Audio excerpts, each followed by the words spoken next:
Hello mga kabayan! Andito nga pala ako ngayon sa balcony para ilipat ito mga kamatis. Maliliit lang kasi yung mga paso niya.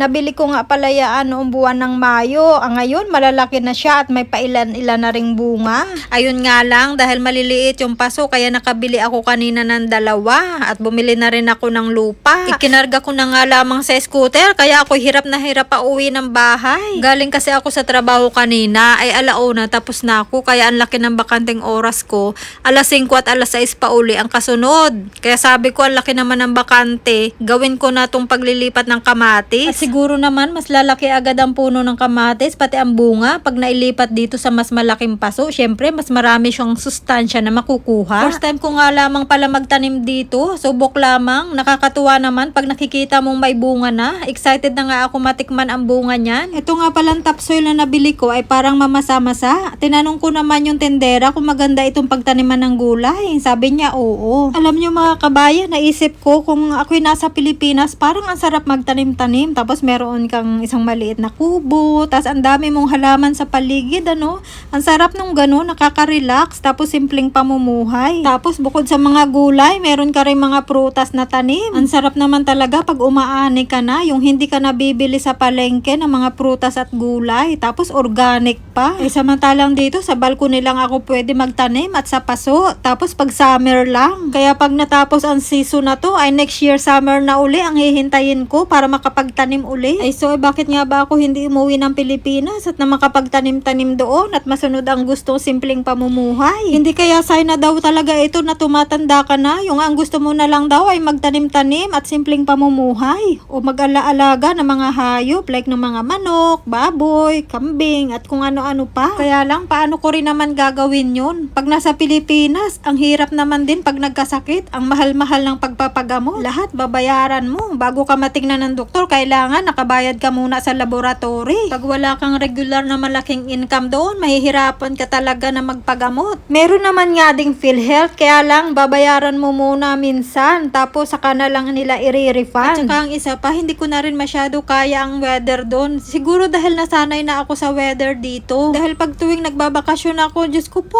napakainit, humid, napakalagkit. Tapos yung pagpupunta ka ng bayan, yung parang ayaw mo nang huminga kasi parang lahat ng usok at amoy ng sasakyan nalalanghap mo na. Naku po. Dito rin naman, tumataas ang temperature at saka nag-humid, pero mga 2 months lang naman at saka wala kang mga amoy ng mga usok ng sasakyan sa labas. Tapos parang takot na takot akong tumawid. Ang bibilis na mga sasakyan. Walang pedestrian lane. Ako, ang hirap mag-abang para makatawid ka. Kaya nga siguro, mas magandang tumira sa bukid. Pero maikwento ko na lamang nga din, may kakilala ako sa Pilipinas, ayaw na daw niya magtanim-tanim. Kasi sayang lang daw yung hirap niya. Pag binabagyo, sira lahat yung mga pananim niya. Lagi daw silang binabagyo doon. Depende nga rin sa lugar. Meron naman akong isang kakilala, ibang lugar naman, ay nag-click sila sa pagtatanim ng mga gulay at pagde-deliver. Kaya ayun, bloom. Talagang gumanda yung buhay nila. Depende nga rin yan sa location mo. Ayun nga lamang din, naisip ko kung sa Pilipinas ako nakatira, paano ko pag-aaralin yung dalawa kong anak? Napakagastos ng pagpapaaral sa Pilipinas. Tapos pag papasok sila sa school, kailangan may baon pang pera. Tapos, madaling araw pa dun, gising ka na para sa pagluluto at paghahanda ng mga almusal nila o pagkain. Parang hindi ko na masyado kaya yung lifestyle dun. Dito kasi hindi napakaagap ng pasok ng mga estudyante. Ang pinakamaagap na gising ng anak ko ditong maliit ay 6:15. Minsan 7 ko na siya ginigising. 8:30 pa kasi yung sarado ng gate sa school. Tapos alas 3 ng hapon, tapos na siya. Grade 2 na siya sa September at plano ko i-register siya sa school bus para naman mga 2 or 3 minutes na lang yung lalakarin namin. At wala nga palang bayad dito ang school bus kasi yun ay shoulder na ng government kasi doon na pupunta yung mga binabayad naming tax. At hindi rin dito uso ang private school kahit ang mga mayayaman sa public pinag-aaral ang kanilang mga anak karaniwan kasi para naman mabawi yung mga binabayad nilang tax. At saka ganun din naman kasi quality din naman dito yung mga public school. At saka uso rin naman dito yung mga Catholic school pero public school siya. Tapos hindi nagdadala ng pera ang mga bata sa school kasi wala silang bibilhin doon. Ang dinadala lang talaga nila ay pagkain, yung lunch nila at saka snacks. Pero minsan, nag-i-snacks pa rin sila sa school na provide ng school dahil meron silang parang snack program. Kaya minsan, hindi nakakain ng anak ko yung baon niya dahil ang kinain pala niya yung galing sa school. Minsan may dala siyang barya dahil may fundraising. Halimbawa $2 at yun naman ay mapupunta sa mga gagraduate o sa field trip ng mga gagraduate.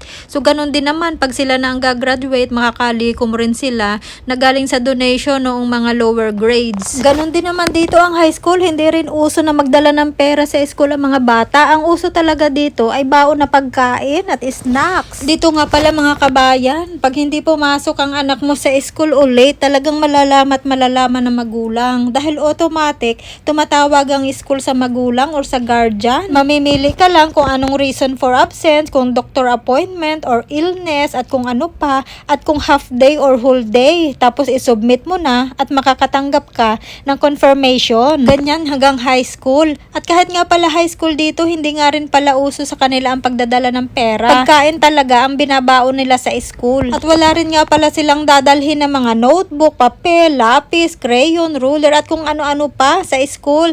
Dahil meron na sa school, provided na yun sa kanila. Ang pinapadala lang talaga sa kanila ay baong pagkain tsaka water bottle. At yun nga palang pagtawag sa magulang pag absent ang mga anak, ayun nga pala ay pag elementary at high school lang. Pag college ay hindi na dahil hindi na sila minor. At siya nga pala kapag ang mga bata ay hindi nakakagawa ng assignment, project, or kung kailangan ng help, mini-message ng teacher ang magulang. Ganon din naman sa high school.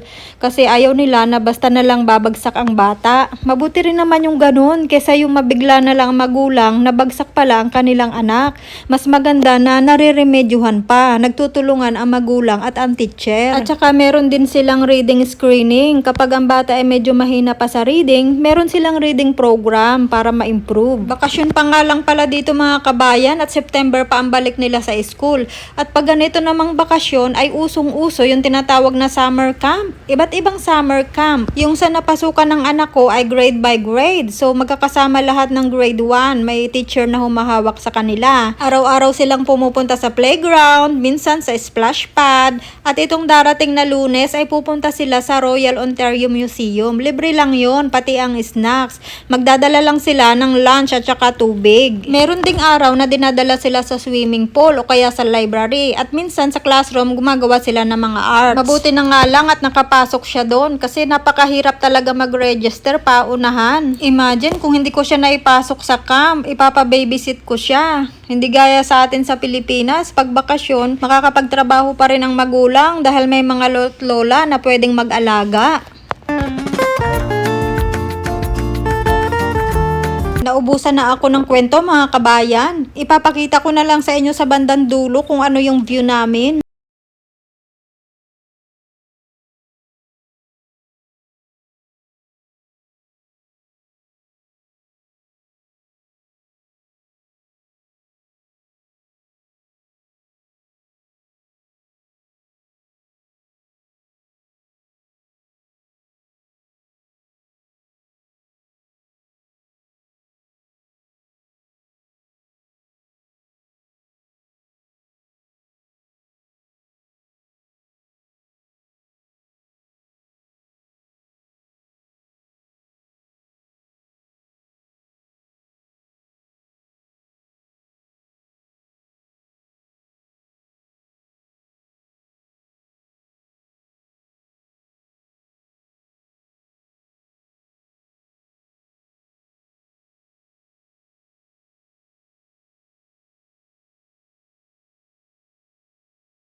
Ayan mga kabayan, may pailan-ilan na ring bunga.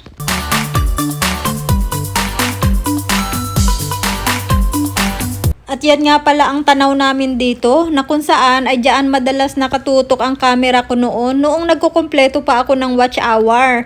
Maraming salamat nga pala sa mga suporta.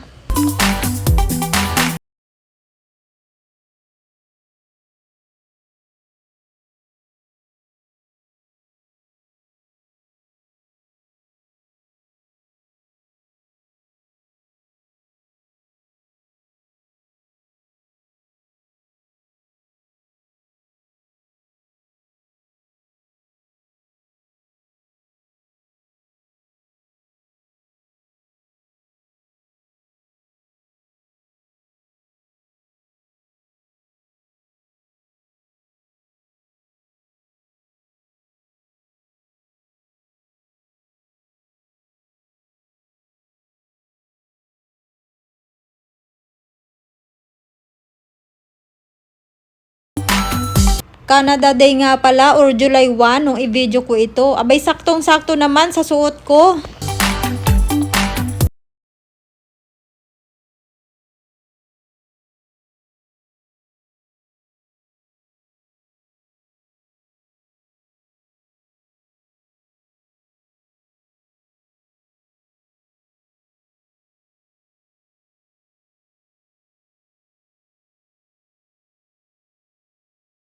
Ching, bye-bye!